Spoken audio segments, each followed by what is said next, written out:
Hello दोस्तों, स्वागत है एक बार फिर से आप सभी का आपके अपने चैनल एडुटेनमेंट पर। आई होप आप सभी लोग स्वस्थ होंगे। दोस्तों, आज की इस वीडियो में हम लोग बात करेंगे कि आपके DSSP junior judicial assistant SPA PA की एक्सपेक्टेड कट ऑफ क्या जा सकती है डिस्क्रिप्टिव एग्जाम के लिए। पेपर लेवल की बात करते हैं तो सभी शिफ्टों के पेपर लेवल को हमने डिस्कस कर लिया है। एक जो है आपकी दोपहर की जो शिफ्ट थी उसको हमने डिस्कस नहीं किया, उसमें ऐसा कुछ चेंज आया भी नहीं था। तो चलिए दोस्तों स्टार्ट करते हैं। और एक सबसे बड़ा कन्फ्यूजन चल रहा है दोस्तों इवैल्यूएशन का। मैंने आज इसका जिक्र भी किया था दोपहर में आपके साथ कि इवैल्यूएशन में क्या चल रही हैं चीज़ें, इंस्ट्रक्शन में क्या चीज़ें थी। तो आप सभी लोगों ने उसमें मतलब मोस्टली बच्चों ने उसमें कमेंट किया है कि किसी ने अगर सबमिट नहीं किया है तो वो चीज़ें उसकी इवैल्यूएट नहीं की जाएंगी। और ये चीज़ें सही भी हैं और कुछ हद तक गलत भी हैं। गलत इसलिए है कि अगर कोई ऐसे बाद में कर रहा है और एकदम से टाइम बंद हो जाता है तो उसे सबमिट करने का टाइम नहीं मिलेगा। और सही इस वजह से है कि अगर पेपर आपका ख़त्म हो जाता है तो कुछ बच्चे ऐसे होते हैं आस पड़ोस में जो है ना पूछ के कर देते हैं कुछ क्वेश्चंस को, तो वो जो है आप लोगों के इवैल्यूएट नहीं करे जाएंगे। तो फ़ायदे भी हैं और इसके नुकसान भी है। तो चलिए दोस्तों वो बात की बातें हैं, अभी हम खाली फोकस करेंगे आपके एक्सपेक्टेड कट ऑफ पे। तो चलिए स्टार्ट करते हैं। देखिए दोस्तों, अगर आपके पेपर लेवल की बात करते हैं, सबसे पहले ग्रामर से स्टार्ट करते हैं। ग्रामर और ट्रांसलेशन में देखिए आपके 7 से 8 क्वेश्चन ऐसे आए थे ग्रामर में जो मॉडरेट लेवल से थोड़ा सा अपर साइड थे। ठीक है, इस चीज़ को आप लोगों को एडमिट करना चाहिए। इजी बोलने से कुछ नहीं होगा, बाकी आप लोगों का रिजल्ट आएगा तो सब कुछ पता चल जाएगा। 7 से 8 क्वेश्चन आपके शिफ्ट में थे कि जो करने लायक थे, मतलब कर तो सकते थे लेकिन उनमें जो है ज़्यादा दिमाग लगाने की ज़रूरत थी।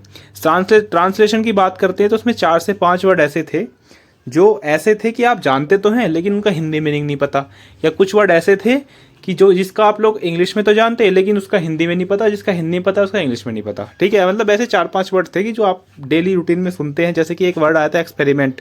ठीक है, अब एक्सपेरिमेंट तो आप लोग सभी जानते हैं, डिफाइन तो कर दोगे लेकिन ट्रांसलेट करने में प्रॉब्लम आई होगी, पक्का आई होगी प्रॉब्लम। बाकी दोस्तों ऐसे की बात करते हैं तो ऐसे आप लोगों के दोनों ही शिफ्ट में जो है इजी पूछे गए हैं। आपके कल भी ऐसे इजी आए थे और आज भी आप लोगों के ऐसे इजी आए थे। दोपहर की शिफ्ट में आप लोगों का आया था role of media in today's society. ठीक है, ये आप लोगों का ऐसे का टॉपिक आया था। अब दोस्तों बात करते हैं कि ऐसे में आप लोगों को किस तरह की मार्किंग होगी, कितने नंबर आप लोगों को मिल सकते हैं, पूरा डिटेल में डिस्कस करेंगे।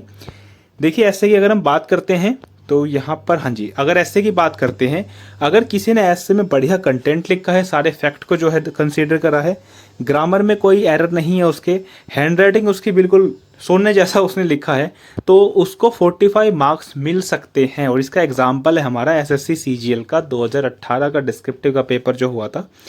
एक RBE सर हैं, ठीक है, एक RBE सर है, उनके चैनल पर आप लोग उस बुकलेट को देख सकते हैं, उस क्वेश्चन उस आंसर कॉपी को देख सकते हैं। उस बच्चे के 45 मार्क्स आए हुए हैं। ठीक है, वहीं दोस्तों अगर आप लोगों के पास लिमिटेड कंटेंट लिखा है, मतलब ज़्यादा फैक्ट की बात नहीं करी है, थोड़े कुछ फैक्ट उसमें डाले हैं, बाकी आप लोगों के हैंड राइटिंग और ग्रामर बिल्कुल परफेक्ट है, तो आप लोग 40 मार्क्स गेन कर सकते हैं एस्से के अंदर। ठीक है, एस्से में आप लोगों को 40 नंबर मिल सकते हैं। वहीं दोस्तों एवरेज की बात करते हैं तो आपका जो एवरेज है, एवरेज मार्क्स जो रहेंगे वो 25 से 35 के बीच में रहेंगे। ज़्यादातर कैंडिडेट को यही मार्क्स मिलने वाले हैं, 25, 26, 27, 30, 31, 32। ठीक है, वही 25 से 35 के बीच आप लोगों का ये रहेगा। और ज़्यादा दिमाग लगाने से भी नंबर नहीं आते। कुछ बच्चे मैंने देखे थे कि 3 से 4 पेज लिख के आ रहे थे। ठीक है, जैसे बात होती रहती थी 4 से 5 पेज लिख के आ रहे थे, 3 पेज तो होते हैं चलो, लेकिन 5-6 पेज इतना लिख के आ रहे हैं, तो ऐसे जो है इतना सारा वो पढ़ेंगे भी नहीं, है ना। बात ये है कि इतना सारा दोस्तों पढ़ने के भी नहीं है। तो यही चीज़ें थी, ऐसे में आप लोगों को कुछ इस तरह से मार्किंग चलने वाली है। अब बात कर लेते हैं कि आपकी कट ऑफ क्या जाएगी, लेकिन उससे पहले एक बार स्कोर देख लीजिए, आपके मिनिमम क्वालिफाइंग मार्क्स क्या रखे गए हैं। देखिए दोस्तों JJ की बात करते हैं तो आपका 100 नंबर का पेपर है, और SPA PA की बात करते हो 75 मार्क्स का आपका पेपर होना है। UR की बात करते हैं, अगर आप UR से आते हैं और आप JJ का पेपर दे के आते हैं तो आपके 50 मार्क्स मिनिमम होने चाहिए। और वहीं आप SPA PA का पेपर दे के आए थे तो 45% आप लोगों के होने चाहिए थे। ठीक है, 37.5 क्लियर। इसके बाद 50%, ठीक है, JJ में जो था आपका, SPA PA में जो था वो 75 का 50% था, अगर आप UR कैटेगरी से आते हैं। वहीं दोस्तों अगर रिजर्व कैटेगरी से आते हैं तो आपको 45 मार्क्स चाहिए JJ से, और 33.75 मार्क्स चाहिए होंगे SPA और PA से क्वालिफाई करने के लिए। ठीक है, तो ये आप लोगों का पूरा मैंने डिटेल में आप लोगों को बता दिया। अगर UR से हो तो इतने इतने मार्क्स चाहिए इन पोस्ट के लिए, और रिजर्व कैटेगरी से आते हैं तो इतने इतने मार्क्स आप लोगों के होने चाहिए। अब बात कर लेते हैं कि आपकी SPA PA की कट ऑफ क्या जाएगी।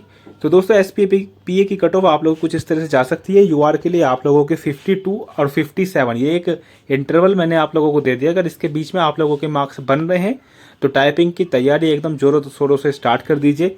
अगर OBC से बिलोंग करते तो 37 से 42 जाएगी, क्योंकि आउटसाइड OBC UR ट्रीट करे जाएंगे तो UR की कट ऑफ इसलिए पहले भी ऊपर गई थी तो इस बार भी ऊपर ही जाएगी। EWS की बात करते हैं तो 40 से 45 आप लोगों की कट ऑफ रहेगी, क्योंकि पिछली बार भी Tier 1 में, सॉरी अभी जो आप लोगों का Tier 1 का रिजल्ट आया था इसमें भी लगभग इतने नंबर का ही आप लोगों का गैप था। SC की गैप तो ज़्यादा था, सॉरी गैप तो आप लोगों का ज़्यादा था, लेकिन इसी के आसपास आप लोगों की कट ऑफ जाएगी। SC की बात करते हैं तो SC की आप लोगों की 45 तो 50 जाएगी, और ST की बात करते हैं तो 35 से 40 नंबर आप लोगों की कट ऑफ जाने के चांसेस हैं। सबसे कम आप लोगों के ST की ही जाएगी, ठीक है। अब दोस्तों JJ की बात करते हैं, जिसका आप लोगों को बड़ी बेसब्री से इंतजार था। JJ की बात करते हैं दोस्तों, UR की कट ऑफ 60 to 65 जाएगी, और UR की कट ऑफ दोस्तों ये थोड़ी सी ऊपर भी जा सकती है, कारण वही OBC वाला, ठीक है, थोड़ी सी ऊपर जा सकती है, बाकी ये तो सेम ही रहने वाले हैं। OBC की बात करते हैं 48 to 53 आप लोग सेफ रहेंगे। EWS की बात करते हैं 50 to 55, अगर आप लोग स्कोर कर पा रहे हैं तो आप बिल्कुल सेफ माने जाएंगे।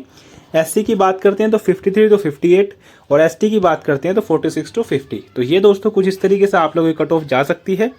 अगर आप लोगों को ये वीडियो पसंद आई हो या थोड़ा बहुत आपको इन्फॉर्मेशन मिली हो तो इस वीडियो को ज़्यादा से ज़्यादा शेयर कीजिएगा और चैनल को सब्सक्राइब करके ज़रूर जाना। चलिए जी, धन्यवाद।